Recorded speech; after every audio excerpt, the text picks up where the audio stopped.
Ring of Honor is gaining something from this, and news-wise, as far as, you know, the Ring of Honor title and the NWA title are on the same show, so that's pretty good.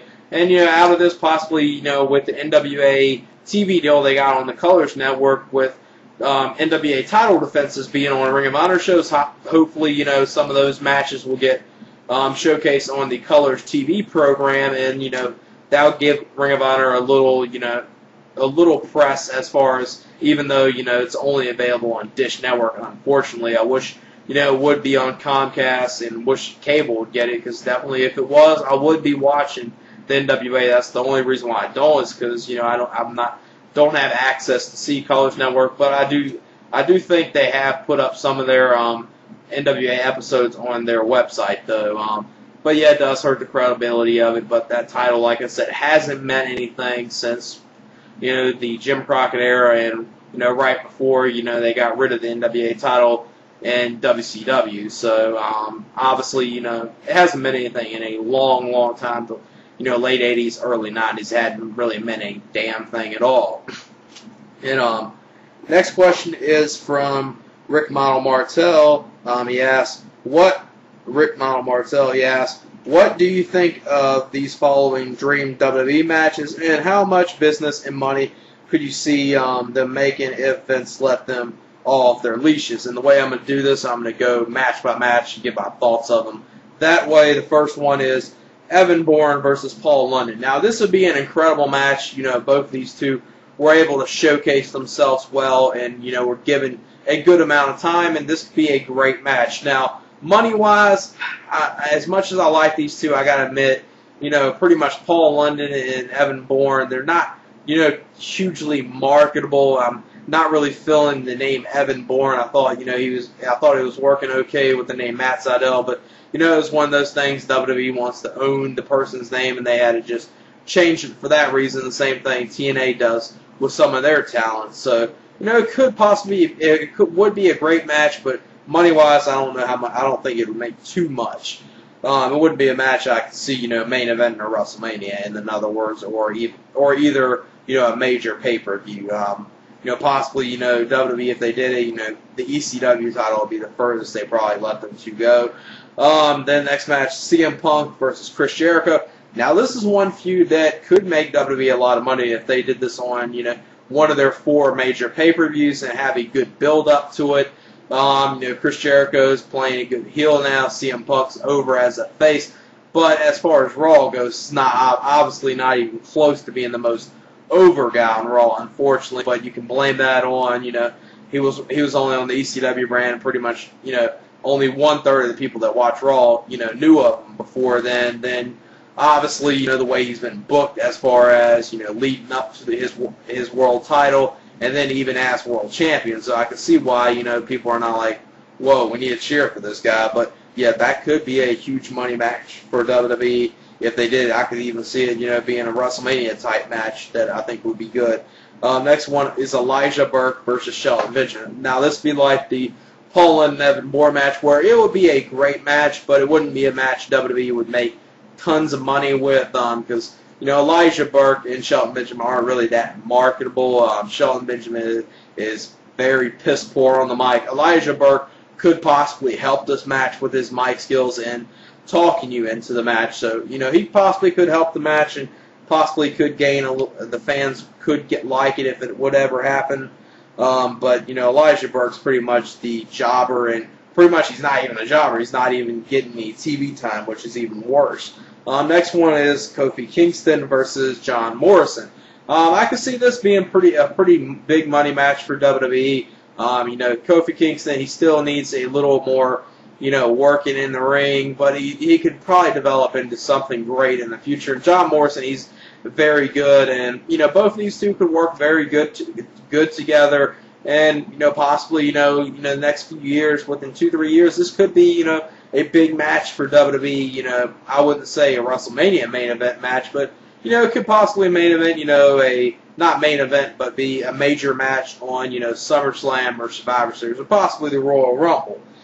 Next one is MVP versus Mr. Kennedy. Now, this is one that could make a lot of money for WWE. Both these guys are, very charismatic. They're both great on the mic.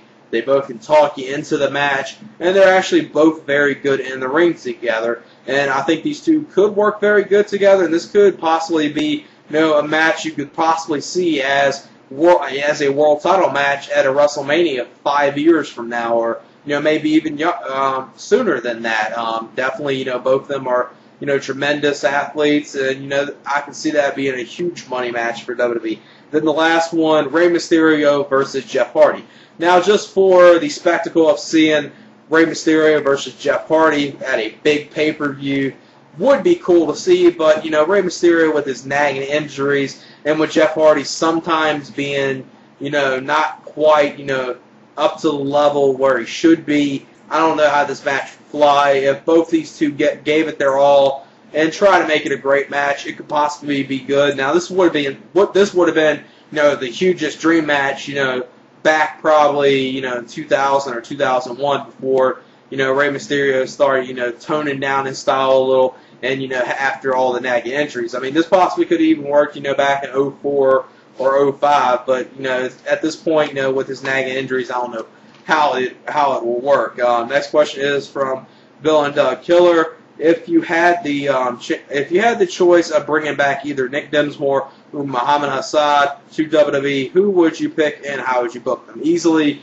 I would choose Nick Dinsmore. And the way you would have to bring him back, obviously everyone will know him from his past as being the Eugene character. You would have to come out there, turn heel on all of them and say, I've been fooling you all these years, and you played it, you all fell for it, I just fooled all you fans for all these years, something along the lines of that, and have him, be a great heel, and, he's a very good in-ring worker as well, and, I think WWE, could have done a whole lot better than, the whole Eugene character, but, the Eugene character did get over, so, that's the one thing. He kind of did the Dusty Rhodes thing where even though it was a terrible gimmick, he did get it over, so that's the one thing I do respect out of him a lot, that even with a terrible gimmick like that, he did get it over. And the next question is from backlashlaze. Hey, I got a question. In this year, which WWE pay-per-view unprovided with the card and it had and the hype it had behind it, and which WWE pay-per-view over-provided with the card and hype? Easily, probably the worst pay-per-view this year, obviously, just recently, Great American Bash, but pretty much not that many people were thinking that was going to be a great pay-per-view going into it. Probably one that, really did let me down was No Way Out. I know a lot of people did like No Way Out, but I didn't like it as much as what, it was built up as to be. Both the world title matches weren't the greatest, and, the Raw Chamber was good. SmackDown Chamber I thought was a little lackluster, and, pretty much, I think they did MVP. I think they might have did Kennedy versus Flair, which was nothing up to the level I thought it should have been. So probably No Way Out if you want to, base it on the hype plus what I was thinking it could have been. Now, the one that I think over-provided, the two best pay-per-views of this year for WWE has been WrestleMania and the Royal Rumble. I would probably say the Royal Rumble. That's probably been my favorite WWE pay-per-view of this year. I would probably even put it a little above WrestleMania because, obviously with WrestleMania you did have two great matches with Undertaker and Edge and Ric Flair versus Shawn Michaels. But obviously I'm just a huge mark for the Royal Rumble match, and the two world title matches were good on there, and everything else was at least decent on there, and probably I know a lot of people didn't like it as much as I probably did, but I really enjoyed the Rumble a lot this year. Then obviously WrestleMania was great this year as well, so obviously them two I would put in that category. Next question is from ECW Paul Best 69 XD. Who do you do you think Dreamer deserves at least one more ECW title reign? I think he deserves one because he's never really had a decent reign as ECW champion.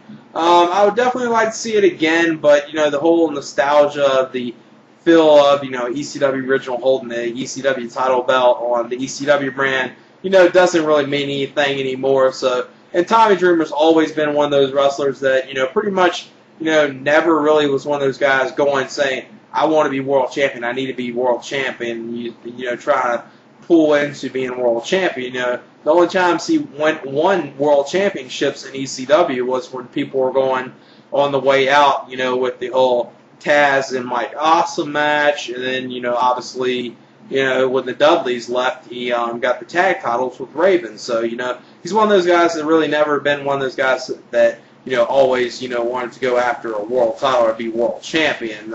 He just, was one of those wrestlers that, had a great feud with Raven. And, I think Tommy Dreamer is one of those wrestlers that is kind of underrated nowadays. I think, he's one of those wrestlers that can tell a great story in a match. But yeah, WWE has done such a bad job with him and hasn't really used him that well that they basically turned him into a joke. So, him winning the ECW title wouldn't mean anything at all.